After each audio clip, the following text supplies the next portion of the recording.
go. We're glad you guys were able to join here this morning. Hope everyone's having a good day so far. We're really excited about this webinar here today. We have some guest speakers.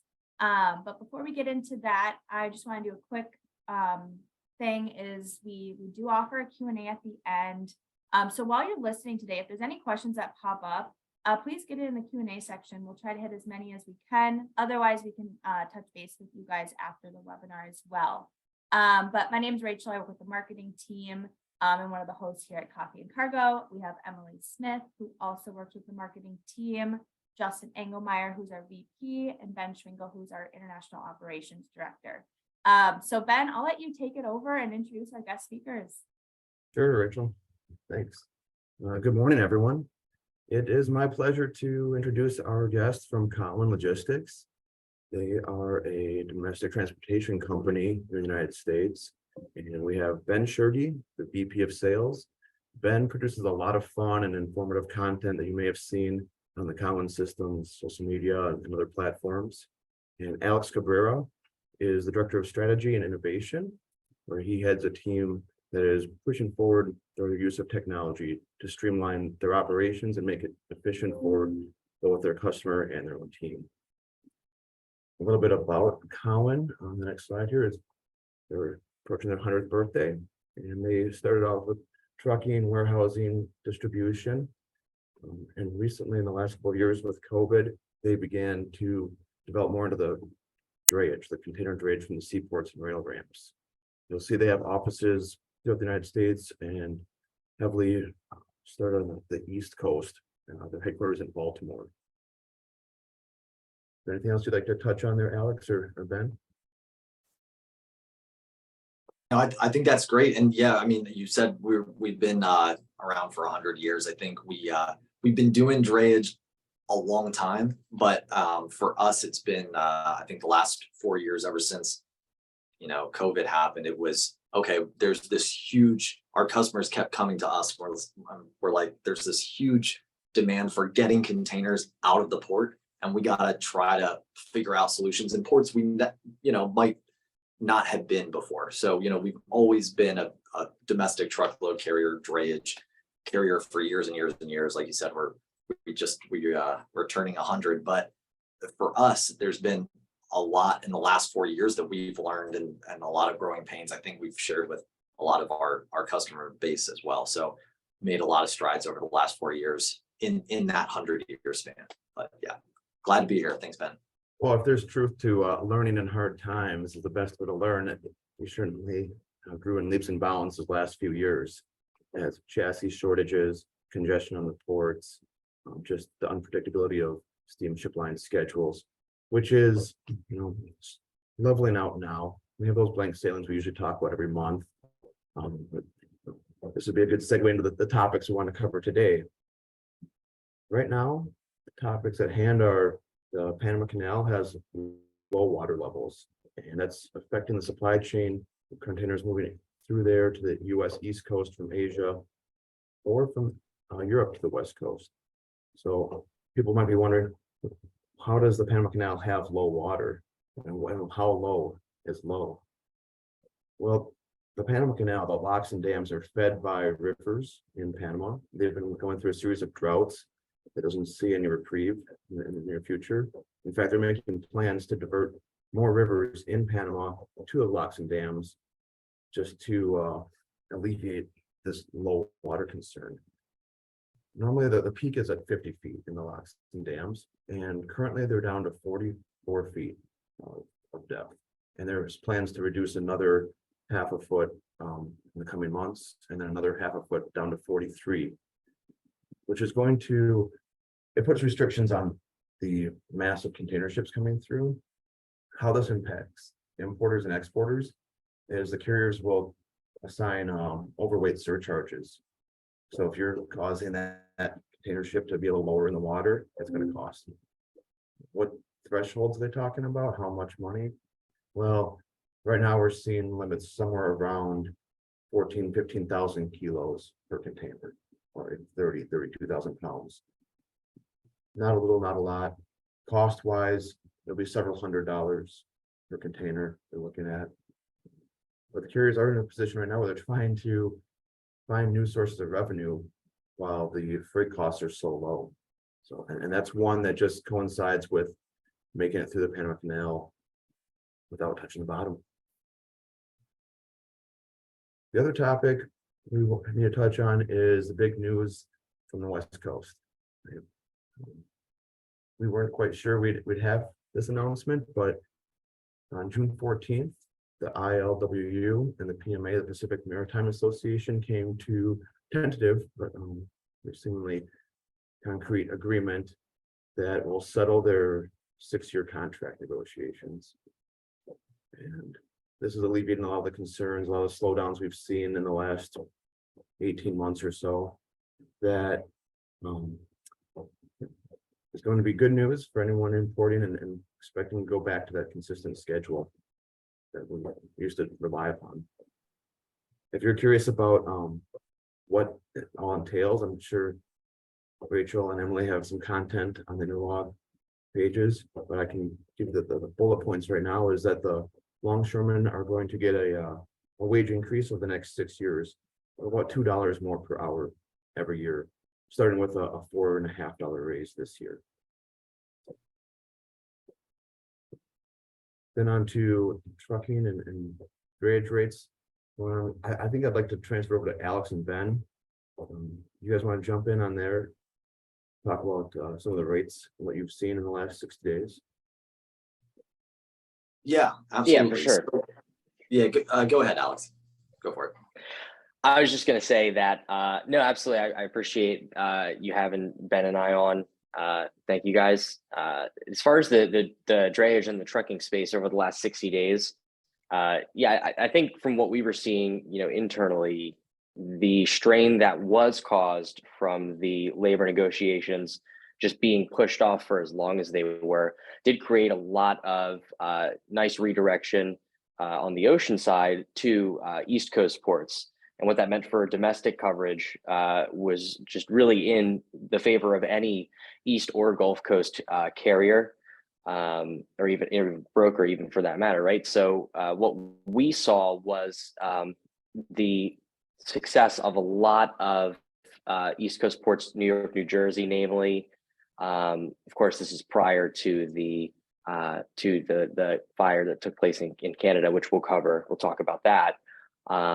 But we started to see more volumes brought into those East Coast ports, which meant for us not only more volume on the drayage side, but also more volume on the transload warehousing and trucking side, right? So with the change being the ILWU agreement, I think what we'll start to see after the congestion wears from the West Coast, right? Because you got to remember, they came to an agreement, and that's fantastic, but there is still physically vessels that are sitting from the congestion before the agreement took place, right?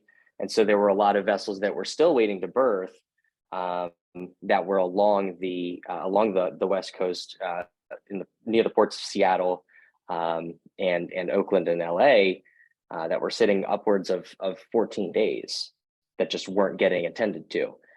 So I think what we'll start to see is, with that level off of workers being able to service these vessels, as we move further into this quarter, I think we'll start to see sort of the West Coast regain its footing a little bit, right? And what that's going to mean for carrier activity on that side, I think will be a very positive thing, provided inventories continue to restock from shipments overseas.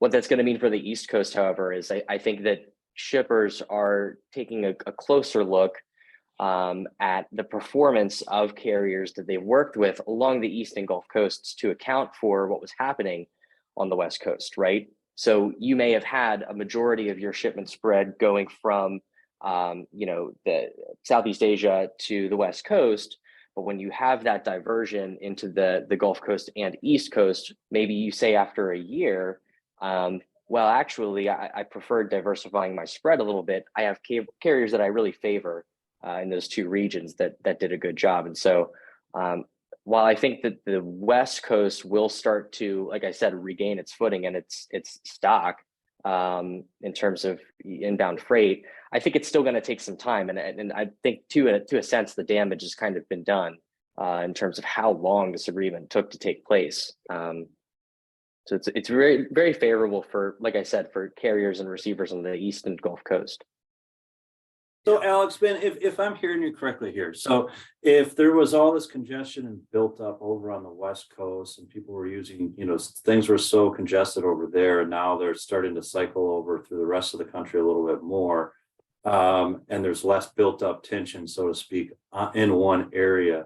What's the main cause in rates? I know fuel comes up and down and all that kind of stuff, but is it not the capacity and the demand for the capacity that's really putting the pressure on rates in certain areas? Do you feel like you can get better rates on drayage on the East Coast or coming up through Texas or something like that than you do over on the West Coast for a similar mileage? Or what's your experience with that?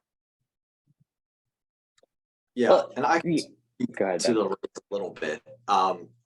What we've been seeing last 60 days really is California. Those rates have been dropping. I was telling shippers last 60 days, like if you have not requoted your domestic truckload, domestic drayage business, like you've got to be doing that because rates are just falling and continue to fall. They've really started to level up and they're starting to peak back up a little bit. So I would say to any shipper, like if you're looking to lock in rates, like now would be a good time. If you've got any bids out, or finalizing bids right now, you're in really good shape because to lock in rates, I think right now for a 6-month period or a year period, you'd be in really good shape because it does seem like rates are starting to level off and maybe even slightly tick back up. I think, anytime for us domestically, anytime volume goes down and whether it's, due to just less imports and less consumer demand, or there's some sort of port shutdown. We saw the wildfires, that affected New York. Whatever the case may be, it happens with hurricanes, all sorts of stuff. That always changes rates on the domestic side, and it's very dynamic. That stuff happens, changes daily. But I would say just macro, like the trend that we're starting to see is a slight like leveling off on the rates and slight like tick back up. But still I would say to any shipper that hasn't, checked their current drayage rates, East Coast or West Coast for at least, the last 4 months, they should take a look at that drayage pricing because there is an opportunity to save on those rates and to really try to lock in those rates for an extended period of time right now.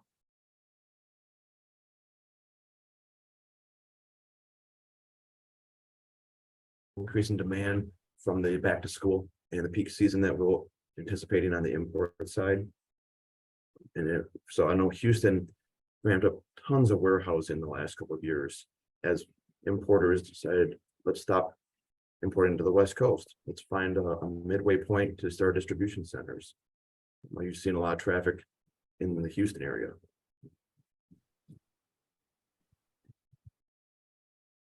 So I think I might be having some internet connection issues. Did you hear all that? Yeah, we're good, Ben. You can go. Well, so as we reach into what's traditionally the peak season for ocean containers, I was wondering how that corresponds with your forecast for the next 2 or 3 months on the domestic side. Yeah, it's a little bit, it's challenging, right? I think this year, the best way to summarize it is just anything but the norm, right? And I think that when you look at, it all starts for us, at least on the domestic side. If we're talking about truckload services, the major concern for us is inventory levels by warehouse or by DC, right? So when you're looking at understanding that not only is consumer spending and consumer habit siphoned off over the last, I would really say over the last 6 months, but to add to that and to account for that, importer demand and what we're used to seeing is also siphoned off. to account for the bloated inventories that they were coming off of in 2022. What we're seeing at this time seems to kind of just be it feels like a stalemate, right? You have larger companies that have bloated inventories at this point that have kind of sunk through most of that. And we're just waiting for the next big surge of imports. I would like to say back to school will be the peak season for us, where we can start to expect a higher volume. But if I'm being honest, at the start of the year, my prediction was Q1 of 2023 is going to be, because we had the extended Chinese New Year, all these things impact us as a domestic carrier, in the sense that it makes its way, to our trucks eventually. But with the extended New Year, we knew Q1 was going to be, very, very just sparse and low. Q2 is going to be very, very slow. I thought it was going to be a slow resurgence, maybe a little bit of rebound in volume and activity, with Q3 and Q4 of 2023 being kind of that rise and kick back into action. But that's just not what's happened. I think what we're really seeing now, and what we're preparing to expect as a domestic carrier is for Q3 and Q4 to be made stagnant if we're lucky. And really the year that I think I speak for most domestic carriers, the year everyone's really got their eyes on is 2024, because at that point there will be no question about consumer spending and inventory status across the US. At that point, we have to the surge of inventory that came in 2022 will be, for the most part, spent and through. Plus, of course, you have the seasonal, right? So in the domestic space, you have for toy importers, right? Think Mattel. They have, regardless of their inventory, they might have just a product that they need to ship in that we would then service on a domestic level, because maybe that's the big new toy of the year. Regardless of inventory, there are some products that just have to make it by a certain season. And I think that back to school will attest to that also. So as far as domestic coverage and what's happening in the domestic space goes, I would say we're keeping an eye on things, but most carriers are preparing to just buckle up and make it through this period, this kind of lull in terms of what's happening in the market. But I think that goes hand in hand a little bit with what Ben from Cowan was talking about with the rates, where they had been dropping, and now they kind of are settling, and it could go on an uptick, it could rise. And that demand, while it might not show up quite as much as we wanted in Q3 or Q4, you can't ever really predict when that is going to be. But as Ben was alluding to, right now is that time I don't think it's going to be lower. I don't think you're going to get better deals to go in on these rates, as Ben was suggesting. Is that right, Ben? Right. And then, you also have a situation like 2020. Nobody saw COVID coming, of course. Like, there's always things, nobody sees a massive hurricane or a blizzard, whatever it is. So you just got to have, I think in my mind, you want to have the right partners, the right partnerships in place where, yes, I mean, you want to take advantage of the market right now. You want to be locking in rates right now, I think, because, it certainly rates seem like they're starting to creep up again a little bit. But you really want to make sure you have those good partners that are financially stable partners, that, in times good, in times bad, they're going to be for you. They're going to be there for you, because we all saw what happened in 2020 when things dramatically changed. And then all of a sudden, there were a lot of people that had containers sitting and could not get them out of the port. So it's hopefully we don't ever go back to the situation in 2020, 2021, but things change quickly. So you just got to make sure, I think, you have the right partnerships, and especially in this market where it's really been down, and you've been seeing in the news with different carriers going out of business and having difficulties financially. You just want to make sure that the partners that you have real capacity, are financially stable, are good companies, good partners, that are going to be there in the long term. Yeah, and you know, that brings it right into this next topic here, this bullet point here of the importance of the first and final mile here, Ben.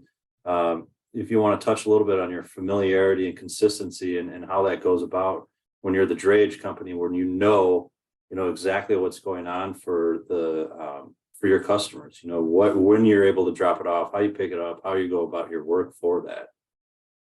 Yeah, yeah, absolutely. And I think it's something that a lot of people took for granted pre-COVID. It was certainly something I had never heard customers talk to us about. They would never say, hey, it's really important to us to know, to be able to track our shipments, to have a customer portal where we can go in, you know, all the way from Shenzhen, China to the US, and when is that container available, knowing, you know, that we're tracking from end to end, and you know, hey, we want to know we have somebody who is actually going to return the container by the last free day. That was something I never heard before 2020.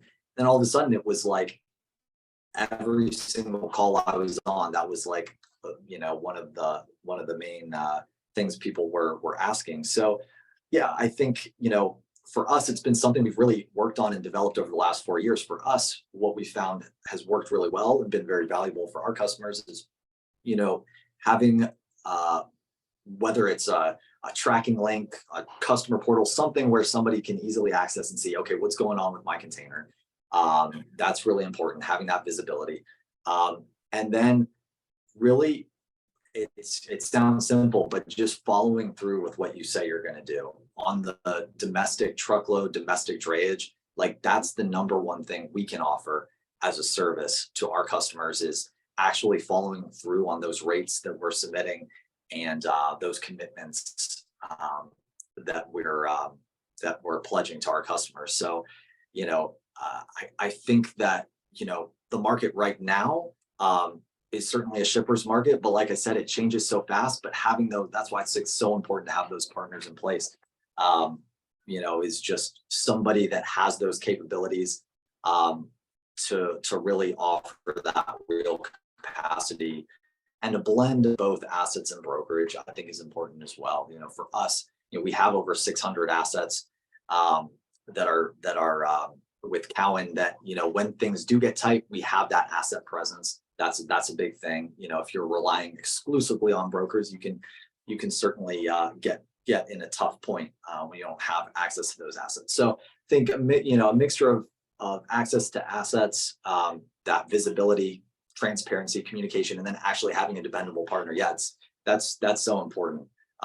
You know, now and into the future, that's not going to change. It's not going to go away. Ben Schwengel, you want to touch base a little on this too? Because I know a lot of our partners, when we're utilizing Cowan and whomever we're working with here, we do a lot of pre-pulls. We do all kinds of different stuff to make sure that that's getting delivered on time and when our customer needs it. Yeah, absolutely. I'm hearing a lot of the same things from Ben and Alex that we say. It's all about being proactive as much as possible. And I'm sure you guys know how to be reactive, right? When customers surprise you and say they have a container at the port and the last 3 days now. But if you can get the information ahead of time, especially if that customer tells you, yep, I want you to handle the customs clearance, and before it departs, you already are tracking that container for you and making the delivery, that could give you 2, 3 or more weeks heads up, right? So getting that information ahead of time, even just a container number, you'll be able to show the customer to track on the portal. Here's where it is. You're also watching it. That's just critical. We all know how to be reactive, but this job is much easier when you're being proactive, and the customer appreciates it too. And Ben, from there, why don't you lead us into this next segment where we're talking about the forwarders and draymen and how we work together. Since you and your team had that up for us, why don't we have a brief conversation about that before we wrap Sure. things? And that's what I should have like worked into, is when we're doing the custom clearance, when we are tracking the containers before arrival, when we are the ones responsible for coordinating the booking with the ocean carriers, we're already notifying the drayman 2 or 3 weeks ahead of time. This is the container, this is the expected arrival date. We're tracking it up until it's cleared and ready for collection. Here's your delivery order. Go get that container and make this delivery. Now, according to a lot of importers' expectations on delivery, and Alex and Ben, feel free to jump in. Sometimes pre-pulling a container the day beforehand is a critical component, and might be a small additional cost that's very valuable for that warehouse. So you can make those 6 or 7 a.m. deliveries the very next morning and return the container to the port that afternoon. Alex and Ben, you see anything else? I think another thing too, Mhm. you know, like from working with you guys, you know, and seeing how you operate on the interlog side, you know, working with you know, from our end, you know, what we're looking for in a good partner with a freight, whether it's a freight forwarder, whether it's a shipper, you know, somebody that can provide us that. It sounds simple, but the DO paperwork like way in advance, where we can really have our capacity aligned, like, and we're ready to go. And if we're not receiving paperwork like the day of the last free day, like that happens quite a bit. And we're happy to help on those shipments, but wow, does it make it so much easier when you're working with a partner who is actually, you know, sees it from your end too. And it's like, hey, you know, they're going to do things like that, you know, giving you advance notice on, you know, when a container's arriving, updating you as that changes, giving you the paperwork in advance, you know, that from us, it's nice to work with somebody. And those are the kind of partners we look for, are somebody who are easy and who are good to work with. That makes things a whole lot better.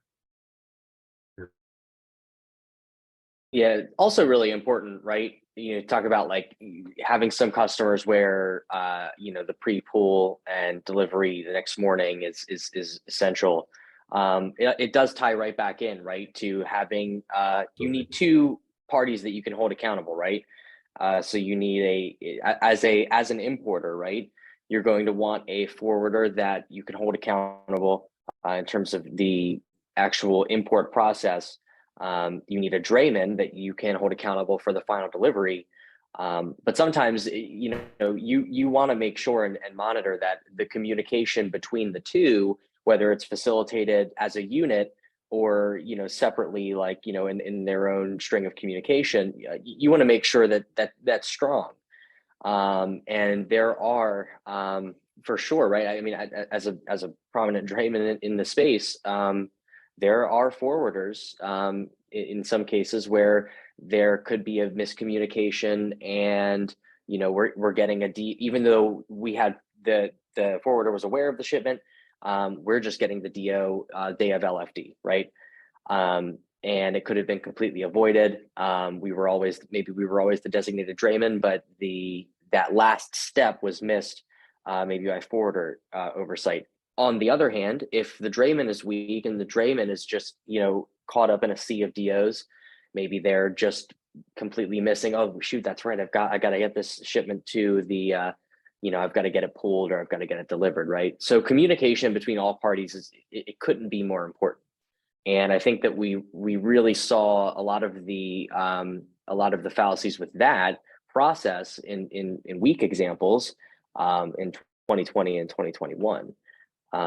So if you do anything as an importer in this year, the best thing you can do is make sure that you have parties that you can hold accountable that have that strong synergy and strong communication.